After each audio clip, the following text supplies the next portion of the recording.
Varian baru COVID-19 ditemukan di Inggris, Australia, Afrika Selatan, dan Singapura.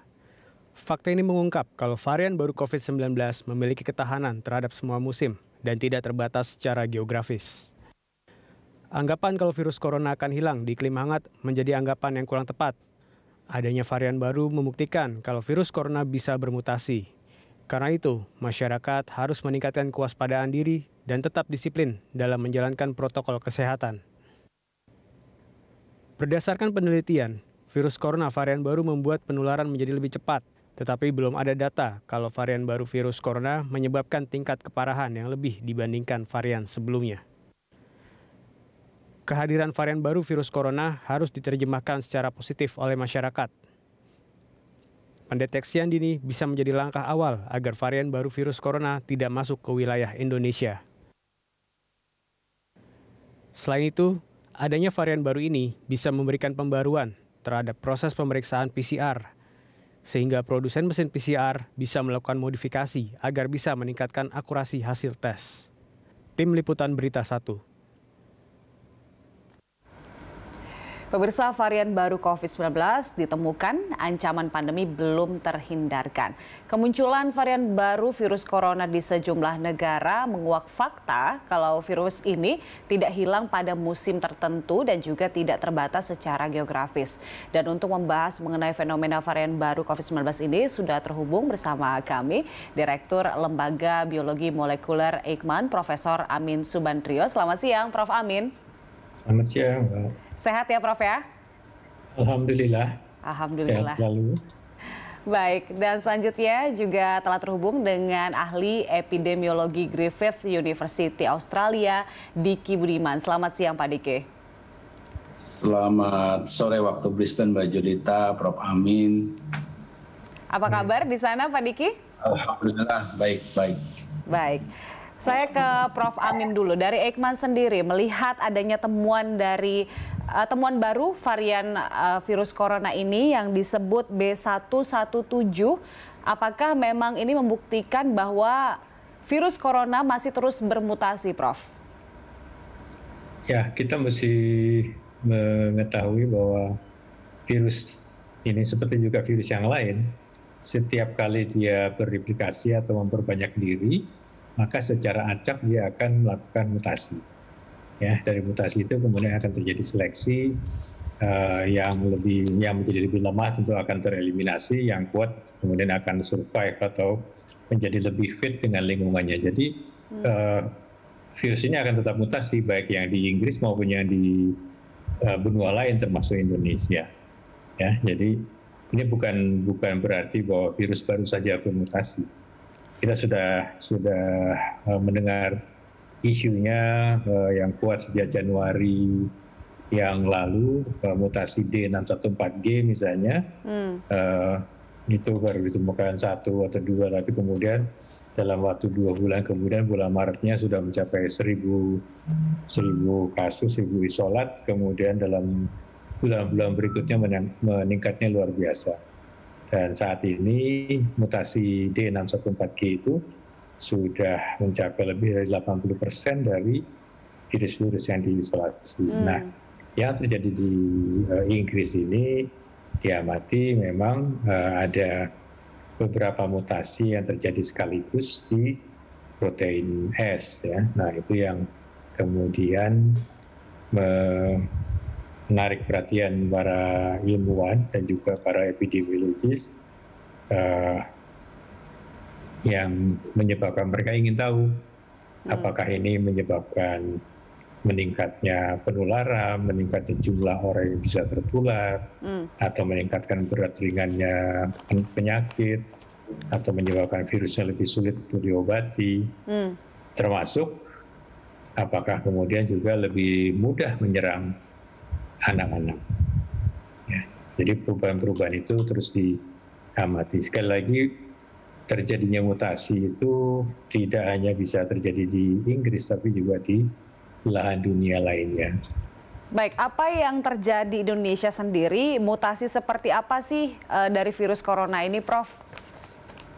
Ya, sampai dengan data yang dikumpulkan dari Indonesia, walaupun kita belum sebanyak yang di Inggris ya. Kalau di Inggris itu yang dilakukan whole genome sequence itu sudah mencapai puluhan ribu,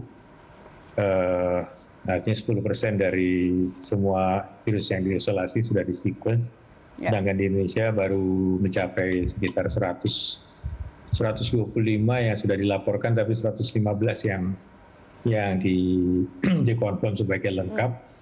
Dan itu dari situ kita melihat ada 70 yang memiliki mutasi D614G.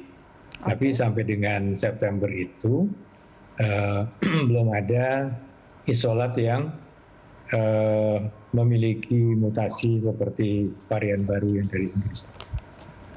Tentunya kita harus terus mengamati di bulan-bulan berikutnya, Oktober, Desember, sampai berikutnya ya, Oktober, November, Desember, dan seterusnya. Kita harus mengamati apakah virus mutasi baru ini sudah masuk di Indonesia.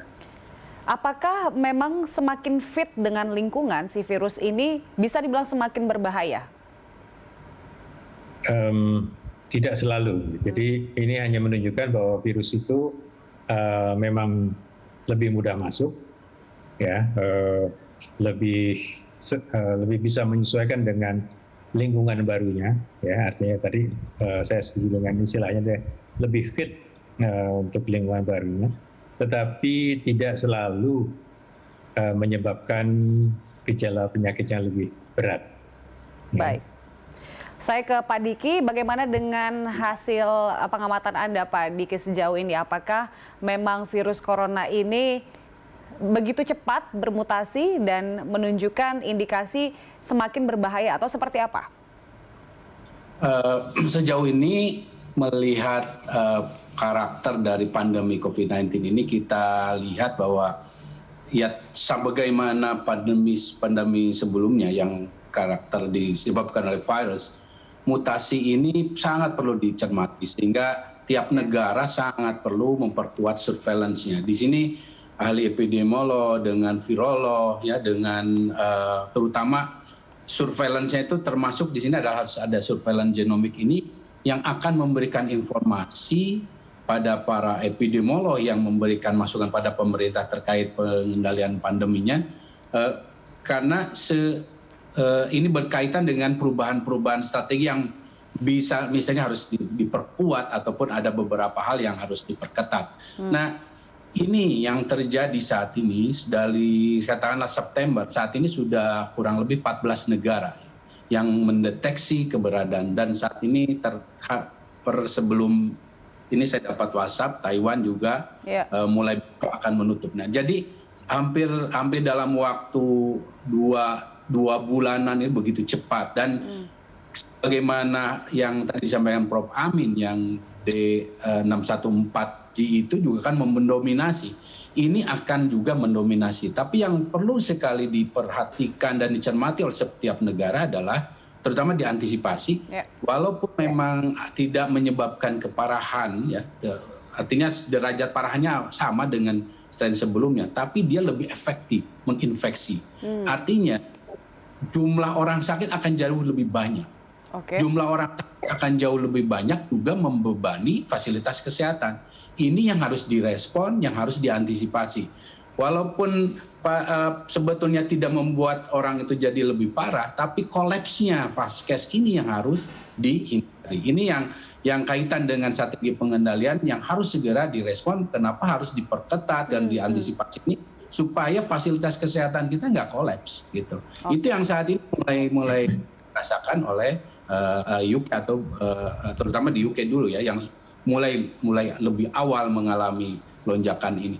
Ini yang dan satu lagi yang artinya pesan pentingnya bahwa selama pandemi ini belum terkendali, tidak ada negara, tidak ada wilayah yang bisa mengklaim aman. Karena adanya negara wilayah yang dan dalam tanda kutip pengendalian pandeminya buruk, itu cenderung melahirkan mutasi-mutasi yang seperti ini. Itu yang akhirnya juga akan merugikan belahan-belahan dunia lain, termasuk negara yang sudah dikatakan relatif terkendali. Jadi artinya peran kita dalam mengendalikan pandemi itu begitu besar, bukan hanya untuk kita saja, tapi ini akan juga berpengaruh pada level global. Oke, ini pemahaman agak lama nih sebenarnya, bahwa negara-negara yang cenderung lebih hangat gitu cuacanya, kemudian virusnya tidak akan bertahan begitu kan. Artinya memang ada faktor-faktor dong yang mempengaruhi adaptasi dari virus ini. Pak Diki, kita akan membahasnya usai jeda dan juga masih bersama dengan Prof. Amin. Pemirsa tetaplah bersama kami di Lunch Talk.